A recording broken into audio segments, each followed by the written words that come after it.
तो हमारा constitution federal है या फिर क्वासाई फेडरल है? किताबों में पढ़ोगे क्वासाई फेडरल है, जगह जगह आप देखोगे क्वासाई फेडरल है, बट यार लेट मी टेल यू, आप लोग लॉ स्टूडेंट्स हो, जज बनोगे, वकालत करोगे, जो भी करोगे, आपको आपके कॉन्स्टिट्यूशन का नेचर पता होना चाहिए।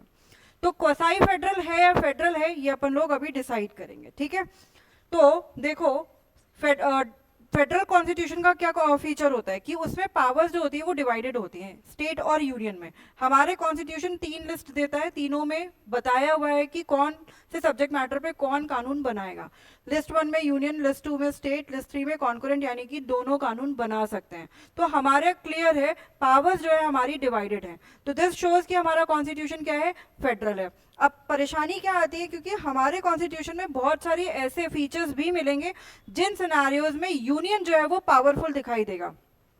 इसी की वजह से कुछ इंडिविजुअल एनालिस्ट यानी कि केसी वेयर जैसे एनालिस्ट ने कहा कि हमारा कॉन्स्टिट्यूशन जो है वो क्वासाई फेडरल है।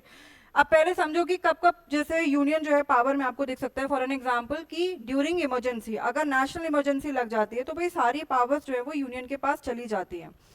फिर देखो, गवर्नर जो कि हम स्टेट का हेड है, लेकिन उसको अपॉइंट कौन कर रहा है, प्रेसिडेंट अपॉइंट करता है, ठीक है। यानी कि स्टेट के हेड को यूनियन का हेड अपॉइंट कर रहा है, तो कहीं ना कहीं यूनियन का होल्ड आ गया स्टेट पर। फिर कॉन्करेंट लिस्ट, यानी कि जिस लिस्ट पे दोनों जने कानून बना सकते हैं, अगर मान लीजिए स्टेट ने भी उसी सब्जेक्ट मैटर पे कानून बना दिया, यूनियन ने भी बना दिया, तो किसका कानून प्रिवेल करेगा, यूनियन का प्रिवेल करेगा। ये एक्सप्रेसली प्रोवाइडेड है कॉन्स्टिट्यूशन में। तो बहुत सारे फीचर्स ऐसे हैं जहां पर हमको ये दिखाई देता है कि पावर्स जो है वो ज्यादा यूनियन के पास है। तो फिर आपका जो कॉन्स्टिट्यूशन है वो फेडरल कैसे हुआ? अब आप मुझे एक बात बताओ कि कॉन्स्टिट्यूशन फेडरल है या नहीं है, ये कौन बता सकता है बेहतर? वो जिसने कॉन्स्टिट्यूशन को एनालाइज किया है, या फिर वो जिसने खुद ने कॉन्स्टिट्यूशन को बनाया है? ठीक है, तो बी आर अम्बेडकर जो कि चेयरमैन थे कॉन्स्टिट्यूएंट असेंबली के, उन्होंने अपनी स्पीच में क्लियरली कहा है कि भाई हमारा कॉन्स्टिट्यूशन फेडरल है विद द स्ट्रॉन्ग यूनियन।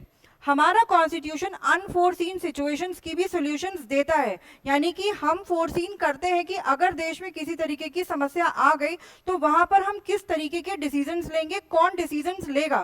तो ये तो हमारे कॉन्स्टिट्यूशन की पिक्यूलियरिटी है कि हम ऐसे इमरजेंसी के प्रोविजंस को भी अभी से एडवांस में हमने डाल के रखा हुआ है।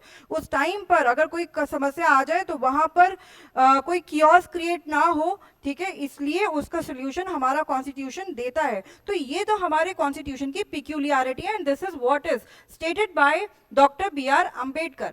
मोर ओवर, जो क्वासाई फेडरल जैसा टर्म दिया गया है वो दिया था केसी वेयर, ये एक इंडिविजुअल एनालिस्ट थे जिन्होंने हमारे कॉन्स्टिट्यूशन को ऑब्जर्व किया, पढ़ाई किया, उसके बाद उन्होंने बताया कि इसका नेचर ऐसा है। तो ये तो इंडिविजुअल एनालिस्ट हैं, हम इनकी बात क्यों माने? क्वासाई फेडरल जैसा कोई टर्म है ही नहीं, दैट इज अ वेग term. More over, supreme court ने बी आर बोमाई केस में क्लियरली कहा है कि फेडरलिज्म जो है वो हमारे कॉन्स्टिट्यूशन का बेसिक स्ट्रक्चर का पार्ट है। तो our constitution is federal and not quasi federal.